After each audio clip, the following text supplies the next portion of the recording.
Les conséquences de la tempête Nils continuent de perturber certaines régions françaises. Si les alertes au vent et rafales ont pour la plupart été levées par Météo France, des alertes crues orange, voire rouges, sont toujours d'actualité, particulièrement dans le sud-ouest. Là, nous sommes à 8,75 m ce matin à l'échelle de la Réole, ce qui correspond à une forte crue. Mais on est encore assez loin de l'épisode de 2021 qui était à 9,80 m. Et de l'épisode de 1981 qui fait date, qui était à 10,50 m. Donc voilà, il y a encore de la marge au pire, mais on s'approche voilà, des niveaux qui sont des niveaux problématiques. L'opérateur Enedis a déclaré que jusqu'à 900 000 de ses clients étaient privés d'électricité au plus fort de la tempête. Vendredi, le courant était rétabli pour environ la moitié des personnes touchées. La tempête, d'une violence inhabituelle, a frappé l'ouest de la France dans la nuit de mercredi à jeudi et s'est depuis déplacée vers l'est en direction de l'Italie.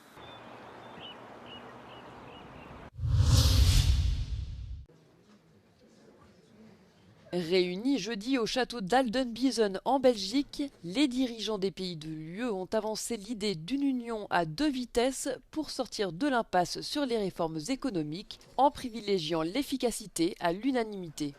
La présidente du Parlement européen, Roberta Metsola, a soutenu le principe d'une intégration différenciée permettant à certains États d'aller plus vite que d'autres. We've never been against member states going further. We've had it with the Schengen area, we've seen it with the euro. In different areas, this is not an obstacle or a shortcut to unity, rather it's a pathway to unity. Afin de préserver la compétitivité européenne, Roberta Metsola appelle à finaliser l'union des marchés des capitaux, l'union bancaire et celle de l'énergie. La dirigeante pointe 3 priorités urgentes.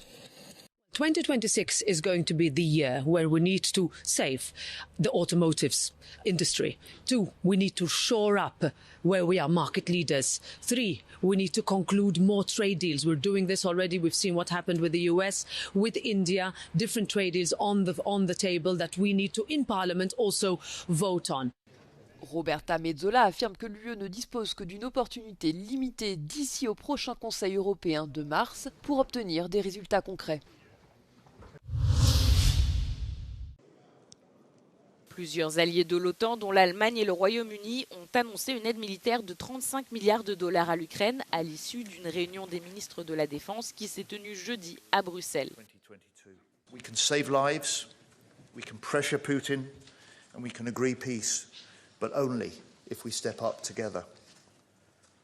So together, I can confirm at today's UDCG, we pledged a total of $35 billion worth of new military aid for Ukraine. Le secrétaire général de l'OTAN, Mark Rutte, a qualifié cette réunion de cruciale, soulignant un changement dans la manière dont l'Europe assume davantage de responsabilités et de leadership au sein de l'Alliance. For the US security, it is vital to have a strong NATO, but also for the US security, it's vital to have a stronger European presence within NATO. And that's exactly what's happening. We are ramping up the spending in Europe and Canada to protect ourselves better.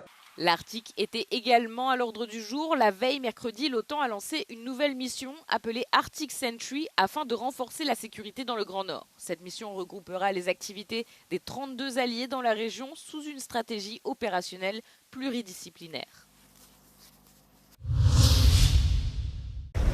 La zone euro a clôturé l'année 2025 avec un solide excédent commercial, les exportations ayant continué à augmenter malgré la baisse des recettes de certaines industries majeures selon les nouveaux chiffres d'Eurostat.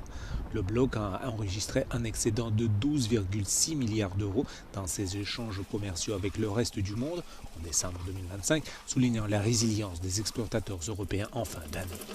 Dans l'ensemble de l'UE, la tendance était similaire. Le bloc a enregistré un excédent de 12,9 milliards d'euros en décembre 2025 contre 14,2 milliards d'euros un an plus tôt.